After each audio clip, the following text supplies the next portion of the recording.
Thank you. Yeah, this is my very first HFSP meeting and it's been really enjoyable.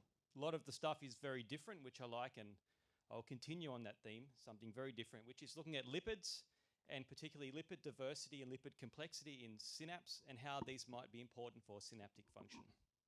So this is a HFSP project we have with collaborators in Vienna, Germany, and Belgium as well. So I'll cover only part of the project today, which is firstly just really looking for the first time what lipids are present within synaptic junctions and might these be playing roles in synaptic communication. How does just the presence of being in a different environment modulate the lipid composition of synapse, and how might this provide insight into how lipids are remodeled during neuronal communication? And finally, kind of our main role in the project, which has been developing spatial mass spec techniques to study lipid diversity and trying to map it down to individual synapse level, the lipids across brain tissues and cells. I'll have the caveat that I'm not a neuroscientist, so please bear with me on some of the other slides. So firstly, lipids. So this is the main topic of our research. And what I hope to convince you is these are much more important than just structural components within cells. And their real function that they impart is really dependent on their structure. And unlike proteins, where there's maybe only several dozen possible building blocks, there's hundreds of different building blocks that can come together to make all different lipids. So it's completely plausible within an individual cell, there's 50 or 100,000 individual lipid structures, and each might play different metabolic roles. And this can get quite complex. There's many different classes, subclasses, and even very subtle variations that I'll cover a bit later, such as isomeric lipids. So lipids that just vary in the relative positions of fatty acids, or even just the position of a single double bond along these chains, can vary dramatically between different biological systems. And we've been developing a lot of ways to start to study this. So the core of our project is looking at the synapse and especially the synaptic junction. So this, within a synapse, so this structure that mediates communication between two cells, you get transfer of neurotransmitters, etc. So within, so this little region here, so the main kind of goal, the first goal of our HFSP project is just to understand what lipids are present here and what might the roles be that, that they impart. So even just the presence of different lipid classes can mediate membrane curvature, positive curvature, negative curvature. Lipids like glycosphingolipids that kind of embed in the membrane and have these complex sugars popping up can are very important for receptor function and communication. They're also the source of many lipid mediators, things like prostaglandins that can go on and drive a lot of inflammation and other processes. These all come from lipids. So we want to understand what lipids are there and how might these vary across our different synaptic junction populations. So the challenge is how to do this. So you can't just take brain tissue because this is a very mixed population of cells, mostly glial cells. So you can't use this, say the bulk of a brain tissue homogenate, to really infer neuronal cell processes or even synapse. So what our collaborator in the project, Michael Kreutz in Germany, has been able to do is to actually take isolate synapse from different regions of, different brain regions from mice, and even purify through a process that I don't understand, the individual synaptic junctions. So we can actually look at pure synaptic junctions isolated from the synapse from different parts of the brain. So really for the first time, what are the proteomic and the lipidomic diversity across these regions? And we'll try to understand a little bit what that might mean. So firstly is the other collaborator in the project, Robert Awardees in Vienna. He did a lot of proteomics on these. So these are the synaptic junctions isolated from different brain regions, striata, hippocampus, cerebellum. These are just here initially pairwise comparisons, looking at different protein levels. But the point here is each synaptic junction is not the same. Synaptic junctions from different regions of the brain are very distinct in terms of their proteomic composition. And some of these proteins marked here are ones that we kind of expect and are very involved in our neuronal cell processes. So there's about 4,500 proteins here, and you can see there's maybe several hundred of these across each pairwise comparison that are distinctive of the synaptic junctions from a particular brain region. So this is already kind of pointing to very distinct roles in different brain regions of these very small organelle structures. And if you actually have a look at the enrichment, the pathways that are most enriched in here are actually the ones involved in metabolism. So the metabolic kind of processes in here are the things that are really driving a lot of the differences between these different synaptic junctions. And if we have a look at a bit closer at some individual proteins, some of the bigger differences that we see are the ones involved in glycosphingolipid metabolism. So from the proteins, we can see changes in metabolism. Then we can see some of these changes are involved in glycosphingolipid metabolism. So these different proteins, again, the different synaptic junctions from different regions, different expression of different proteins involved in lipid metabolism. So then the question is, what lipids are actually present here? So take this down a step further. We take these lipids, we just run kind of standard LCMS to start with. And we actually identify over 1,000 lipid species present within these synaptic junctions. So they're already very diverse. I'll actually show you soon, this is an underrepresentation of the number of lipids present because of how we've done the identification. But what we actually found was kind of, these are the different lipid classes. Most of the more abundant lipid classes that are present are very tightly conserved across the different synaptic junctions. The diversity that we see is only coming from a couple of very specific classes that are much more lower abundance in concentration and much more lower abundance in terms of number of species belonging to that class. In particular, if we come back, so from the previous slide, the glycosphingolipid related proteins were changing, and we actually find a big chunk of the lipidomic differences is actually in the glycosphingolipids themselves. So these are all different sphingolipids. So this is an example of what one of these looks like. This is GD1B, it's a ganglioside. It's got this sphingolipid structure and this complex sugar hanging off the top. And this is actually the most abundant glycosphingolipid within the synaptic junction. And this is very distinct from if you just took a neuronal cell lipid extract. Probably the most abundant one would be something like the hexosyl ceramide. So the synaptic junction is very distinct in the types of lipids that are present within it. But here we're only kind of doing, say, what we'd call conventional lipidomic. So if we think about how we can define the structure of a given lipid molecule, there's a hierarchy.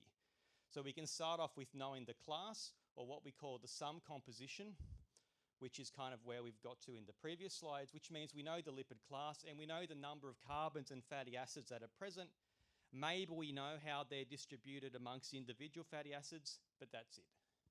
We're blind to, kind of very important effects such as isomers, double bond position, or what I'll focus on now is SN position, so the relative positioning of these fatty acids.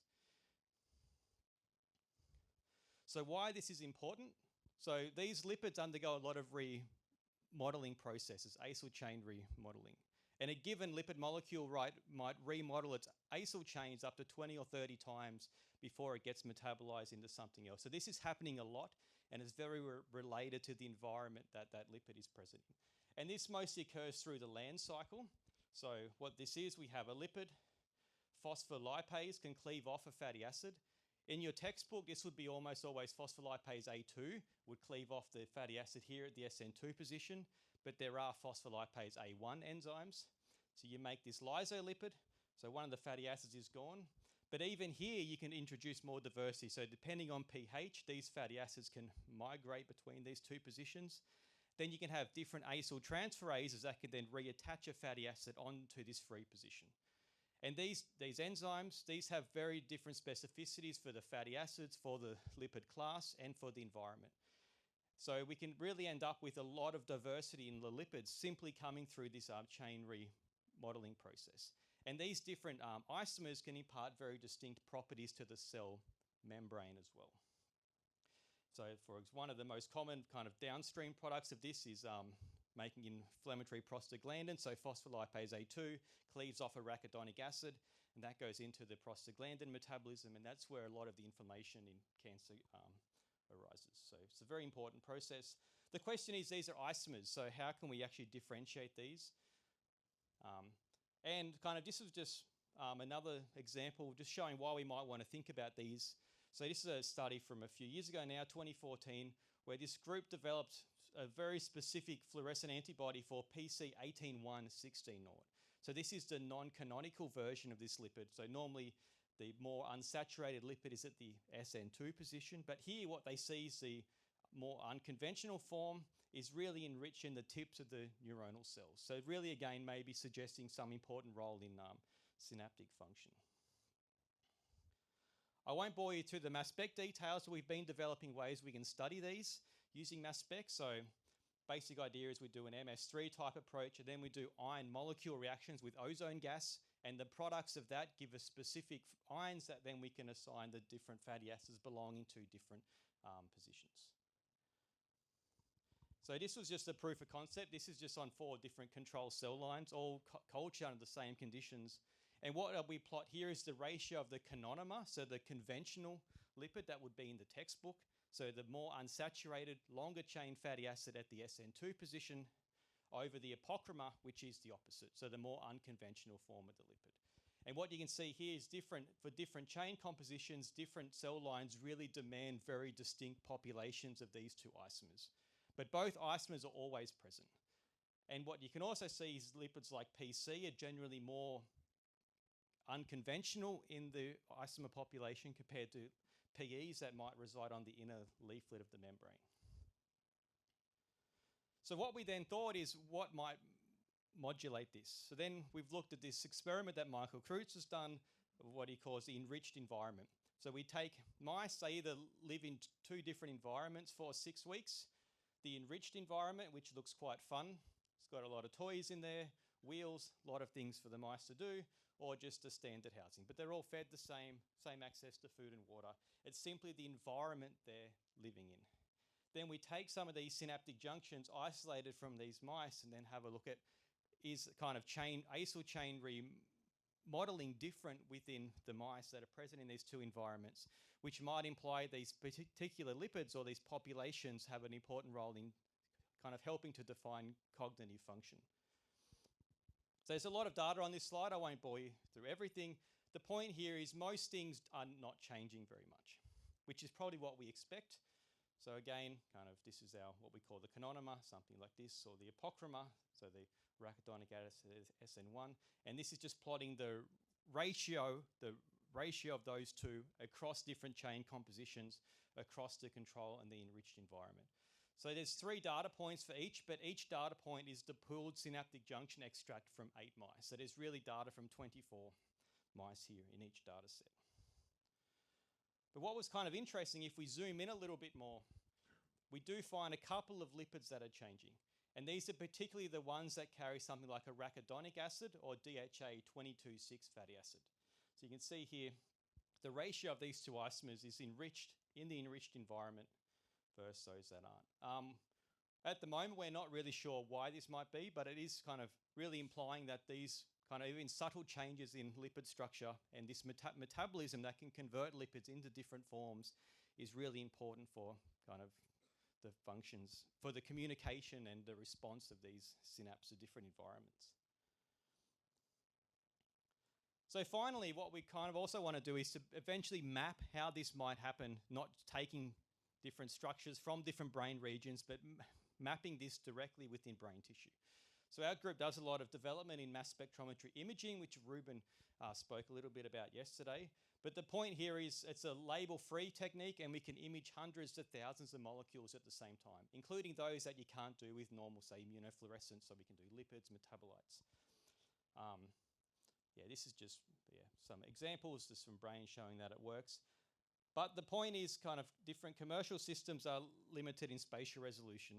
So we've been developing ways to really push that down to sub-cellular resolution. What I show on this slide here is just kind of one area we're applying this. So this is neuronal cell differentiation. We start off with iPSCs and we differentiate them over 35 days into neurons. This is part of a project where we very naively thought we could do single cell analysis on neurons, not knowing that they clump and single cell analysis is hard. But what this shows is actually how much more heterogeneous the lipid profiles of these cells become as they go through the differentiation process. So you can see here we start off with the stem cells. They're very homogeneous. So this is not a single lipid, but it's a certain spectral pattern. Each color here is a different profile of different lipid compositions. Then as we move through the differentiation, you can see we get all these different subpopulations popping up to the point where at 35 days, there's just all sorts of different cell types carrying very different lipid profiles present. So yeah, we've been working ways to really push this down to doing single cell or even eventually sub-cellular resolution, with the goal of trying to do sub-cellular imaging of lipid composition directly within tissue, so we can understand how the lipids depend on their real environment within a complex tissue architecture. I won't go through the details of this, just to show that, yeah, this is kind of the first data that we've managed to obtain over the last year. So this is imaging initially just the hippocampus. It's 2 micron here, so we're not at the level where we can do a single synaptic structure in a tissue yet, but we're trying to move towards there. But you can already start resolving a lot of very fine details. So you can see here the white matter, the grey matter, we can map even different nucleotides present here within different layers in the hippocampus. There's kind of some vascular structure here as well. And so one of the innovative things here is what Ruben was developing was a different way of preparing the sample, which meant we could detect nucleotides as well. So we get lipids and nucleotides, hundreds of each of those within the same imaging experiment. So we can start looking at, say, the Purkinje cell layer here. These are very enriched in adenine, but also have very distinct lipid profiles as well. And how might this be correlated? It's just another example, just to kind of show where we're trying to take this. These are cells that you can see. So we got the MSI and the fluorescence. Point here is that we're starting to be able to localize lipids at a similar-ish resolution to what we can with fluorescence microscopy. The next step where we want to take this is to do individual synaptic junctions and look at the heterogeneity even within a given population from a given brain region. So how to do that? We obviously don't have the resolution yet to do that directly within tissue, but we've got the first samples now we're about to start to acquire. The idea is we take a very dilute solution of these synaptic junctions, deposit it onto a glass slide, and then we shoot across the tissue. And most of the time we don't see any signal at all, but then statistically, if we see signal, that statistically has to be coming from one single structure, because we know it's so dilute that nearly everywhere there's nothing, and sometimes we see something. So this is the approach we're taking now to try and do individual organelle level lipidomics. So yeah, I hope I've just given you a bit of an overview of some of the work we've been doing in the HFSP project. It's been a really great project to be involved with. So the collaborators, yeah, Michael Kreutz in Germany, Robert in Vienna, and Stephen in Leuven. So he's been doing part of the project I haven't spoken about today, where we're developing nanodiscs to try and look at the lipids around different protein receptors within the synaptic junctions, and also to tag different receptors so we can read out different receptors with certain mass tags at the same time as we do lipidomics. So we can see how does the lipid composition kind of change together with the amounts of different receptors present within the cells or the synaptic junctions. Yeah, this is the group back in Wollongong, and yeah, really want to thank HFSP. So this has been a really great project, probably a project we couldn't get funded any other way. So yeah, it's been great. And yeah, happy to take some questions.